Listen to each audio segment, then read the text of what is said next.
कि इमरजेंसी कैसे मैनेज करते हैं। हमने देखा कि अभी हमारे पास एक पेशेंट स्टेटस एपिलेप्टिकस में है, इनको झटके आ रहे हैं, ऑक्सीजन नहीं मेंटेन कर रहे हैं। ऑक्सीजन और बाईपैप के सपोर्ट के बाद 78% इनका ऑक्सीजन सैचुरेशन है।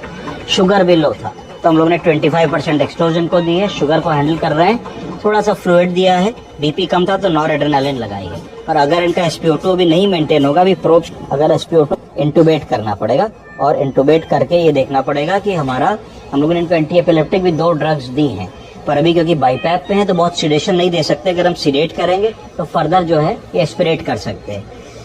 तो इनका SpO2 अभी हमें देखना है कितना आ रहा है, 73 ही आ रहा है, 75 आ रहा है।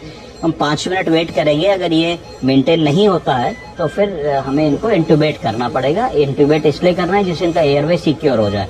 एयरवे सिक्योर हो जाएगा तो ये एस्पिरेट नहीं करेंगे, और जब इनका सीजर वगैरह ठीक होता है, थोड़ा हाइपोक्सिया ठीक होता है, बाकी इन्वेस्टिगेशंस आ जाते हैं, चेस्ट एक्सरे देख लेते हैं, तब फिर हम उनको आगे क्या करना है इसके बारे में सोचेंगे। तो क्योंकि SpO2 नहीं मेंटेन हो रहा है, 65, 69, 70 हो रहा है, तो वी विल डिसाइड कि हमें इनको इंटूबेट करना है कि नहीं। तो मुझे लगता है कि इनको इंटूबेट करना पड़ेगा हम लोगों को।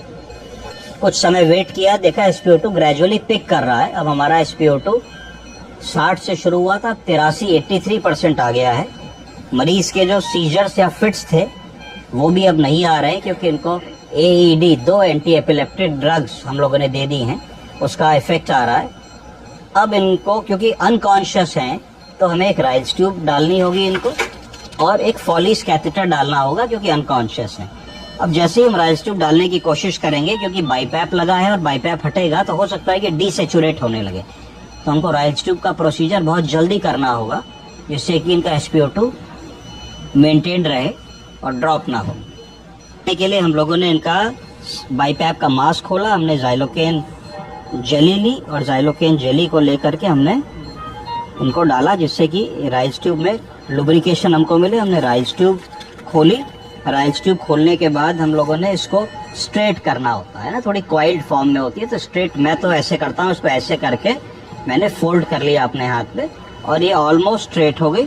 थोड़ा सा इस पर भी मैंने एक ज़ाइलोकेन जेली मेरे पास है, तो मैंने थोड़ी सी ज़ाइलोकेन जेली इस पर भी लगा ली, जिससे थोड़ा सा इसमें लुब्रिकेशन हो जाए। अब मैंने इसको इस नॉस्ट्रल से धीरे धीरे एडवांस किया, धीरे धीरे एडवांस किया, और मुझे ये देखना है कि कोई रेजिस्टेंस तो नहीं है। तो ऐसा लगा नहीं कि कोई रेजिस्टेंस आई, थोड़ा एक खांसे जरूर, पर लगा नहीं कि रेजिस्टेंस आई। तो ये क्योंकि खांसे तो ये गलत चली गई, इसका मतलब है कि ये पेट की जगह लंग्स में चली गई।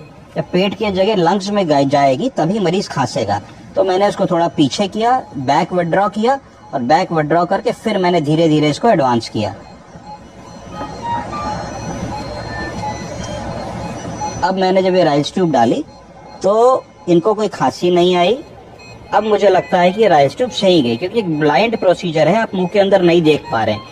मुंह के अंदर देख के कैसे सिरिंज लाइए, मुंह के अंदर देख के कैसे डाली जा सकती है लैरिंगोस्कोप से और चिटल फॉर्सेप्स से, ये भी मैं आपको बताऊंगा। तो अब मैंने जो है इसमें एयर भर ली, और एपिगैस्ट्रियम में स्टेथोस्कोप लगाया।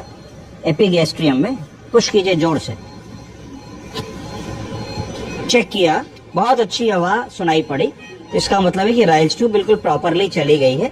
अब हम इस राइल्स ट्यूब को फिक्स कर सकते हैं। तो इस तरीके से इमरजेंसी में हमने राइल्स ट्यूब डाल ली, और पेशेंट का SpO2 भी अब ऑक्सीजन पे 84 आ रहा है, तो हमें इनको इंटूबेट नहीं करना पड़ेगा। अब हम वापस इनको राइल्स ट्यूब के बाद बाईपैप लगाएंगे। अभी मैं राइल्स ट्यूब फिक्स कर दूंगा, तो इनका जो सैचुरेशन है वो और इम्प्रूव करके मुझे लगता है 90+ आ जाएगा।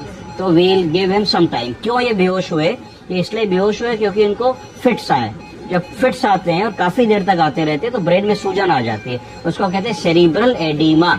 जब ब्रेन में सूजन आएगी तो ब्रेन दबेगा, जब ब्रेन दबेगा तो आदमी की चेतनता थोड़ी सी कम हो जाएगी। इस तरीके से हमने इनको हैंडल किया। तो 60 से हम 85 ले आए, थोड़ी देर में 90, 100 हो जाएगा।